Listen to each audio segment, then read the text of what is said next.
안녕하세요. 호흡기 박사 황준호 원장입니다. 저번 시간에 목에 무엇인가 끼어있는 느낌이 반복된 이유가 후비루 또는 역류성 식도염 때문이 아니라 기관지가 건조해짐에 따라 끈적해진 점액의 영향일 가능성도 크다는 말씀을 드렸는데요. 그러면 이런 상황에서 제일 먼저 드는 생각이 그래, 물을 많이 마셔야겠네 라는 생각일 겁니다. 그리고 실제로 우리가 감기에 걸리거나 했을 때도 기침, 가래 등으로 병원을 가게 되면 가장 많이 듣는 이야기 중에 하나가 물 많이 드세요 잖아요. 그런데 이렇게 물을 많이 먹어도 이런 상황이 개선되지 않는 사람들이 있습니다. 나는 나름대로 물을 먹는다고 먹었는데 기관지의 기침, 가래는 지속되는 경우, 이건 왜 그런 걸까요? 오늘은 물을 많이 마셔도 호흡기의 탈수가 개선되지 않는 분들은 무엇이 문제였는지를 한번 살펴보겠습니다. 정답은 그럴 수 있는 체질이 있습니다. 우리가 피부에서도 건성이다, 지성이다 이런 말을 많이 쓰고요. 아주 피부가 건조한 분들은 거기 더해 악건성이다 이런 말도 쓰는데요. 호흡기에서도 이런 개념이 존재합니다. 참고로 본원에서는 이런 체질의 분들을 건성기관지라고 부르고 있는데 어떤 분들이냐면 물을 마셔도 마신 물이 기관지까지 잘 스며들지 않는 분들입니다. 우리 인체는 기도와 식도가 나누어져 있기 때문입니다. 마신 물이 즉 기도로 바로 넘어가는 것이 아니라는 거죠.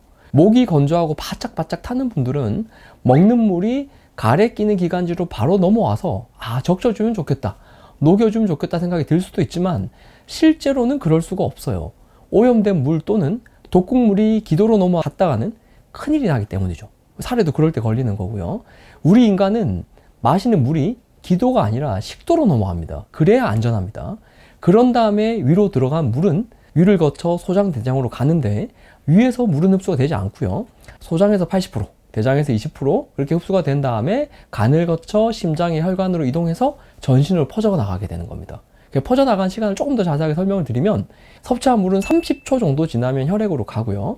1분 뒤에는 뇌, 그리고 10분 정도가 지나고 나야 피부와 점막까지 가게 되는데 이러한 말초까지 충분히 물이 가려면 수분 대사의 파워, 즉 물을 흡수하고 밀어주는 힘, 이 힘이 좋아야 합니다.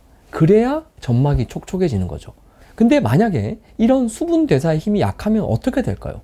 물을 흡수한 다음에 몸을 구석구석까지 보내주는 힘이 약하게 되면 우리가 먹는 물은 충분히 내 몸을 적셔주는 것이 아니라 소변으로 그냥 그대로 다 빠져나가 버리게 됩니다. 이런 환자분들이 주로 하는 이야기가 나는 물을 먹으면 화장실만 자주 갑니다. 물을 먹으면 소변으로만 다 나가는 것 같아요. 헛배만 부르다거나 그래서 물도 썩 땡기지 않는다 라고 표현을 하는 분들도 있습니다. 주로 이렇게 수분 대사 힘이 약한 분들을 본원에서는 건성기관지라고 부르고 있는데 외형적으로는 어떤 특징을 가지고 있냐면 몸이 좀 마르신 분들입니다. 딱 봐도 튼튼하게 생긴, 두상도 크고 상체가 두터운 강호동 씨, 추성훈 씨 이런 분들과 반대되는 분들이죠. 어떤 분이냐면 두상도 좀 작으면서 외형적으로는 좀 마르셨고 소화기도 좀 약하다 표현하고 추위도 많이 타면서 피부도 좀 건조하다. 저는 땀이 좀 적게 나는 체질입니다. 그리고 사실 섬세하고 생각도 좀 많아요. 그리고 저는 사우나를 썩 좋아하지 않습니다. 이런 특징들이 있는데요.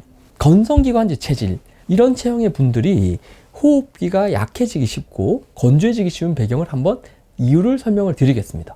제가 환자분이 진료실에 문을 열고 들어오면 이렇게 슬쩍 한번 체형을 먼저 한번 살펴보는데요. 특히 폐기종, 기관지 확장증, 비결핵 항상균, 기흉 등의 질환에서는 특히 이렇게 좀 말랐다 싶은 분들이 많이 오고 계십니다. 우리 사람은 특징이 키는 비슷하더라도 사람마다 흉곽의 크기는 조금씩 다를 수 있습니다. 그런데 이 흉곽의 크기가 유독 작은 분들이 있습니다. 예를 들면 강호동 씨와 이윤석 씨, 개그맨 이윤석 씨는 키는 비슷해 보이더라도 이윤석 씨가 좀 말랐다 이런 분이 있는데요. 예전 어르신들은 이런 경우를 백골이 좁다 이런 표현을 하기도 했습니다. 이런 분들이 사실 외모적으로는 현대사회에서 각광을 받을 수가 있어요. 무엇보다 비율이 좋고 옷빨이 사는 분들이죠. 여자분들로 치면 55, 44 사이즈의 옷을 넉넉히 소화하는 분들, 그런 분들인데 이분들이 안타깝게도 이런 외형적인 장점은 있지만 건강, 특히 호흡기에 있어서는 조금 조심해야 될 포인트가 있습니다. 우리가 보통 가슴이라고 표현하는 이 흉곽 안에는 심장, 폐, 위 이렇게 자리를 잡게 되는데요. 키에 비해서 이 흉곽의 크기가 유독 좁으면 어떻게 될까요? 방이 좁으면 큰 가구를 놓을 수 있나요? 힘들겠죠.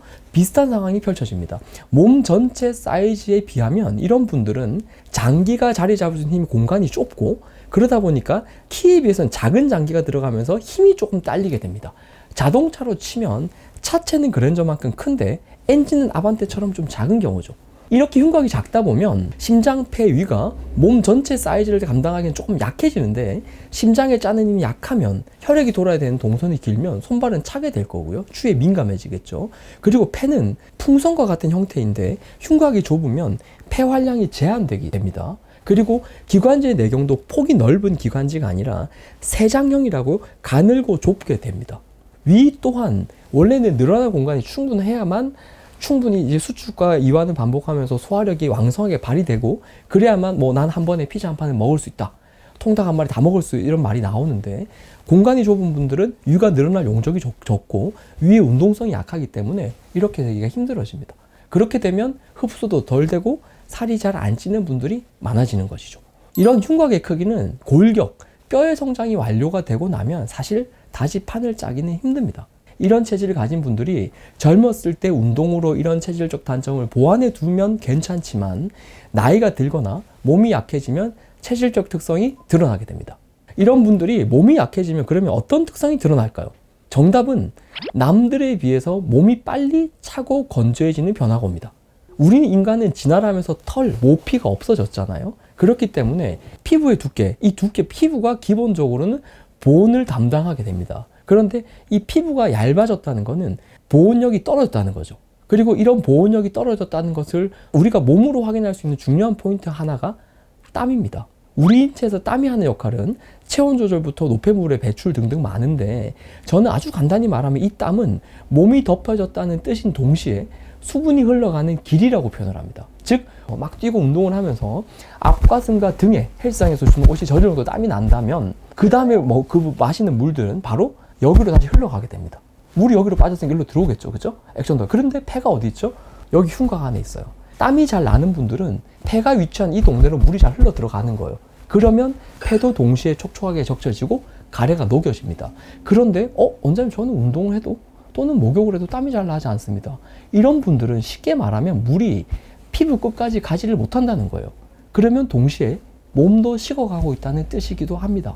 가죽에서 보자면 바깥이 피부고요, 이 안쪽이 점막이거든요. 이건 한 겹이에요. 즉, 운동해서 피부에 땀이 잘 나는 분들이 안쪽 점막에서 점액 분비도 원활합니다. 그러나 아까 언급드린 건성기관지 환자분들이 심장이 짜는 힘, 몸을 덮이는 힘이 약하기 때문에 손발은 차고 땀이 적은 체질의 분들이 많습니다. 그런 분들은 점막에도 물이 덜 도는 거죠. 그러면 기관지가 물을 많이 먹어도 촉촉해지기가 힘들어집니다. 그리고 또 하나, 우리 몸에서는 이 가죽이 수분을 저장하고 있는 물탱크입니다. 특정한 장기에 물이 가득 저장되어 있다가 물을 모질할 때마다 채워주는 것이 아니라 피부에 머금고 있어야 되는 거죠. 그런데 가죽이 얇으면 이렇게 머금고 있을 수 있는 수분 양 자체가 적은 겁니다. 체중의 60%가 우리가 수분인데요, 체중이 적게 나가는 저체중 환자분들, 이런 분들은 그만큼 절대 수분도 적게 머금고 있는 셈이죠. 그래서 동일하게 건조한 겨울에 노출되게 되면 더 쉽게 건조해질 수밖에 없는 겁니다. 그래서 정리를 하자면, 소화기에서 물도 잘 흡수하고 심장의 펌프질도 강하고 피부도 두텁다면 이런 분들은 물만 먹어도 기관지가 충분히 적셔질 수 있는 분들이고요. 반면 심장도 작고 소화기 힘도 약하고 호흡기 파워 약한 분들은 내가 물을 충분히 마셔도 이 물이 내 것이 되는 게 아니라 소변으로 다 빠져나가 버리면서 그냥 물이 새어나가 버리는 거죠. 이렇게 되면 이런 분들은 물을 먹더라도 그 물로 인해서 적셔지는 힘은 굉장히 떨어지게 됩니다. 또 하나 아셔야 될 건, 기관지가 약한 분들을 더욱더 가속 페달을 밟게 하는 게 있어요. 그게 뭐냐? 노화입니다. 우리 몸에서 노화라는 개념은 원래 약한 부분을 더 약하게 합니다. 혈관에 병이 있는 분들, 당뇨, 고혈압은 나이가 들면 그 부분이 힘들어지는 거고요. 건성기관지 체질의 분들은 소화기, 호흡기, 척추 이런 쪽이 약해지게 됩니다. 우리가 아이를 보거나 키워보거나 우리 어릴 때 기억을 더듬어 보면 알겠지만, 어릴 때는 피부가 촉촉하고 야들야들합니다. 그러나 나이가 들수록 피부가 거칠거칠하고 건조해집니다. 어릴 때는 아이들 중에 땀이 없다는 아이들이 없어요. 대부분의 어머님들은 오시면 우리 애가 땀이 너무 많아요, 그게 고민입니다 라고 이야기를 합니다. 그런데 문제가 아니에요. 그게 정상입니다. 모든 아이들은 땀이 다 잘 납니다. 물이 잘 도는 거죠. 아직 생기가 도는 거고요. 그러나 나이가 들면서 그 땀이 식어가기 시작합니다. 이런 변화가 바로 노화입니다. 우리가 길에 있는 나무를 보더라도 봄에는 초록초록한 잎이 올라오고 낙엽이 될 무렵 보면 수분이 빠지면서 바스라지는데 이것이 자연의 이치라는 거죠. 건성기관지 체질의 분들은 나이가 들면서 몸이 빨리 식어가고요. 피부도 빨리 건조해집니다. 즉 호흡기의 탈수가 조금 더 빨리 찾아온다는 것이죠.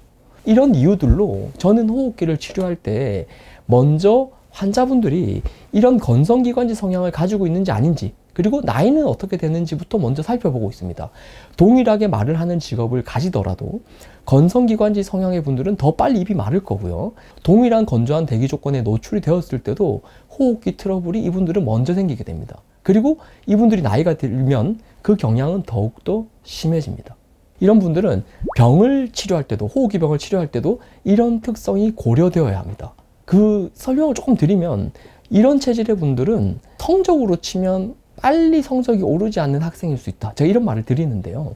공부머리가 있는 학생들은 조금만 공부를 하면 성적이 쑥 오르기도 하죠. 그런데 기초가 부족하고 공부머리가 조금 떨어진 학생들은 공부를 한다고 하는데 성적이 뒷받침이 안 되는 경우도 있어요. 이분들이, 건성기관지 환자분들이 호흡기 치료에 있어서 그럴 수가 있습니다. 우리가 감기에 걸리거나 이러면 동네 내과나 이비인후과를 찾는데 원장님들이 주시는 약들은 사실 크게 다르지 않습니다. 다 비슷비슷합니다.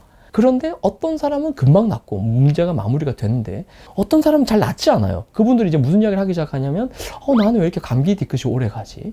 또는 열은 없어졌는데 기침 가는 이상이 오래된다. 반복된다. 이런 분들이 있는데요. 특히 이런 경우에는 본인이 건성기관지에 속하지 않는지 한번 살펴볼 필요가 있습니다. 열이 나는 감기나 그 크게 유행했던 코로나 이런 경우에는 차라리 깔끔합니다.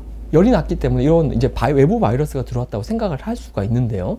그렇지 않은 경우, 열 없는 감기라고 제가 표현하는 경우가 있는데 열은 나지 않으면서 기침 가래가 반복되는 경우에는 이게 바이러스의 침입이 아니라 내부 염증으로 인해서 나빠지는 경우일 때도 있습니다. 특히 만성비염, 축농증, 천식 또는 이제 기관지 확장증, 비결핵 항생균의 감염 등을 일으키려는 전조 증상일 때도 있기 때문인 거죠.